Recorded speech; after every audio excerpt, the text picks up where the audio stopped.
The former US President Bill Clinton has used his enduring popularity to bolster Barack Obama's campaign for a second term in the White House.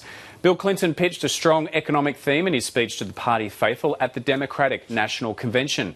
Mr. Clinton told the crowd President Obama took office just 6 weeks after the economy suffered the biggest collapse since the Great Depression, and that he stopped the slide and put the US on the long road to recovery. Bill Clinton urged Americans to give the president more time to finish the job he started. No president, not me, not any of my predecessors, no one could have fully repaired all the damage that he found in just 4 years. Now,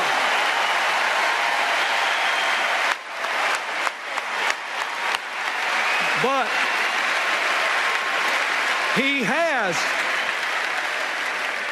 has laid the foundations for a new, modern, successful economy of shared prosperity. And if you will renew the president's contract, you will feel it. You will feel it. Folks, whether the American people believe what I just said or not may be the whole election. I just want you to know that I believe it. With all my heart, I believe it. Well, for his take on the Democratic National Convention so far, we're joined by a host of Planet America on News 24, Chaz Licciardello. Chaz, it was just like the old days, wasn't it? Bill arrived to a bit of Fleetwood Mac. There was a lot of love in the room. He must be so sick of that song. He's heard that song every time he's given a speech for 20 years. It was the old Bill Clinton, although I must say it was a great grab you picked there. But I'm not sure I want to hear from Bill Clinton that I will feel it. But anyway, it was a very good speech. I don't think that's the first time he said that, Chaz. No. In fact, it was a great two speeches, both in content and in length. OK, what did you make of that speech? Well, he did something really important for Barack Obama, which was, and he did it very well, which was he basically played defence. Like, Barack Obama can't get up there and say, they've said all these mean things about me, let me defend myself. He can't do that, because that sounds defensive and it sounds weak. But Bill Clinton can get up there and go, they said this, they said this, they said this, and this is why they're wrong. And he basically spent half an hour just going through every attack on Barack Obama and explaining cogently and at length why they're wrong. So he did a really good service for Barack Obama. So then tomorrow, Obama can come out and just play offence. And that will work really well. Tom, what did you think of Bill Clinton's speech? I think there was some good analysis by Chaz. I would say that this was more partisan Bill Clinton, I think, since he left office. I've been following him fairly closely since he left the Oval Office in early 2001. I think this is the most partisan address that he's given, which is quite intriguing. And the irony is that Romney is not as confronting a character as George W. Bush ever was, ideologically. And yet, President Clinton has got worked up about this. The other thing that strikes me about this is that he is doing a favour for Barack Obama, and yet there are some serious rifts between Obama and Clinton, not just personally, but ideologically. Well, that shows that that he is a team player, doesn't it, Chaz? Because just over 4 years ago, there was a poisonous relationship between the two. Well, there certainly was, but having said that, not only is Bill Clinton's legacy tied up with Barack Obama's legacy now as a Democrat. But on top of that, if Hillary Clinton wants any chance to run in 2016, Obama's got to win. So I think it's in Bill's interest, both personally and from his legacy point of view, to get on board, which I think he's done. I should pick up on what Tom said. I think he's absolutely right about the partisan nature of the speech. And it was quite one of the falser notes for me in the speech. And there weren't many. I thought it was a very good speech. One of the falser notes was he spent about 5 minutes talking about how bipartisan he was back when he was president and all the cooperation they used to have back in politics. Bill Clinton was never bipartisan. Although, what about welfare reform? Exactly. Yeah. Well, that and was budgeting, balancing the budget. That welfare reform, NAFTA. That was forced upon him by the Congress. Otherwise, it would have been complete gridlock. Wasn't that called triangulation? Wasn't that what he was up to? Yeah, in terms of his rhetoric, Bill Clinton has always been pretty hardball, and then for him to be acting like Mr. Cooperation, I thought, oh yeah. Okay, so Chaz, so this is all about preaching to the converted. I think if you qualify to get a ticket to one of these conventions, you have to look enthusiastic for at least 10 hours. So will it cut through to the people they need to cut through to, which is Democrat-leaning voters who have to decide whether they'll actually get out and vote or not? I think it will. I think he definitely will energise Democrat-leaning voters. I also think it will reach the very few independents who bother to turn on the TV and watch a convention. I'm not sure how many of them there are these days, but those who will, I think it will reach them. I noticed that Bill Clinton defined a lot of things in terms of old people, and that's always the key in American elections. I notice when you talk about healthcare, always about old people, and I think he was trying to reach to the independents there, and I think he probably did a pretty good job. I think there's always a danger, just quickly, sorry, Kate, just overstating this, because I remember in 1992, Ronald Reagan, another popular former president, addressed the Republican delegation, hit him for 6, or knocked him out of the ballpark, as they say in America, but that had very little impact for George H.W. Bush in November.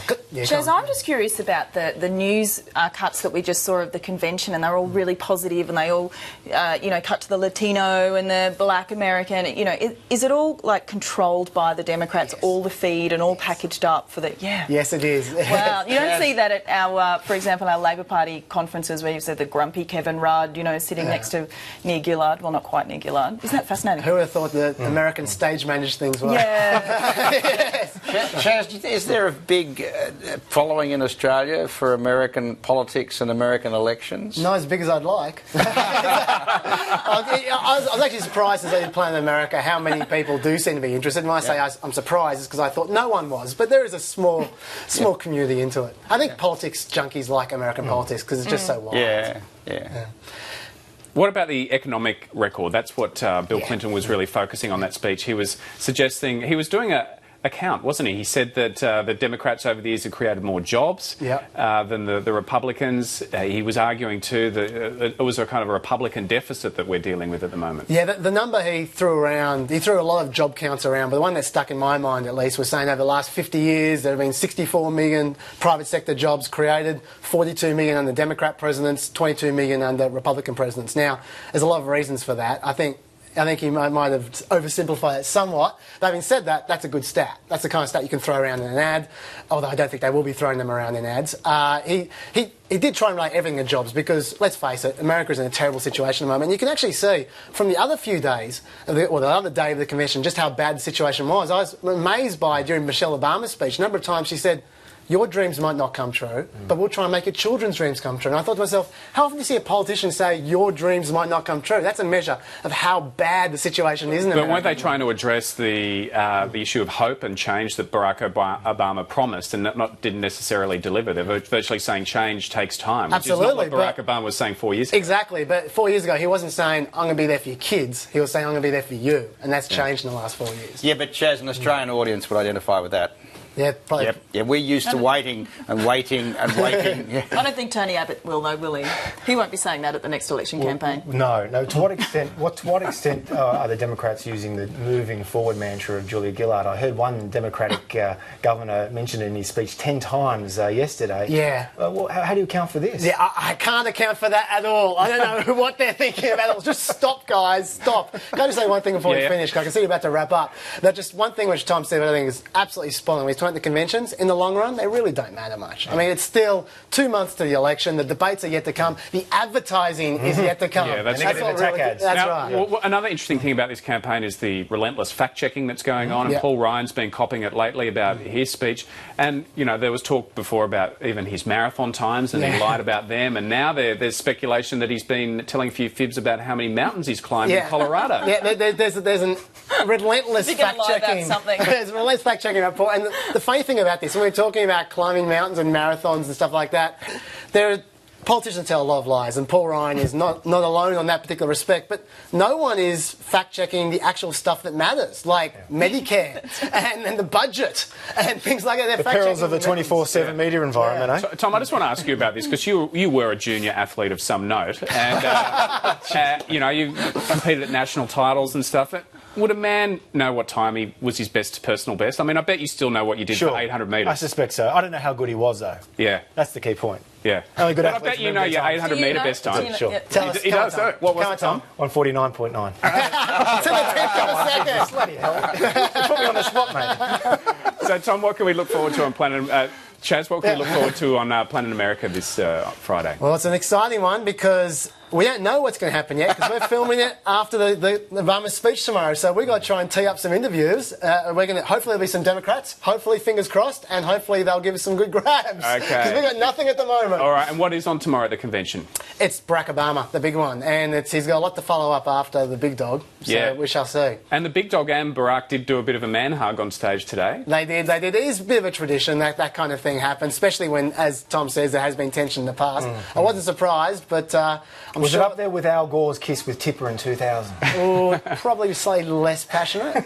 And are we sure that George W. isn't going to make an appearance? Well, it's funny. Yeah. Bill Clinton said more about George W. and positive things than was said during the entire Republican convention, I thought. It was interesting. Couldn't you get him? I mean, he's obviously just on the side and damaged George W. I don't think he's going to make an appearance. Chaz, thanks for that. We'll see you tomorrow on Planet thanks. America. Thanks very much to the panel, Bruce Haig, Kate Fairman and Tom Switzer.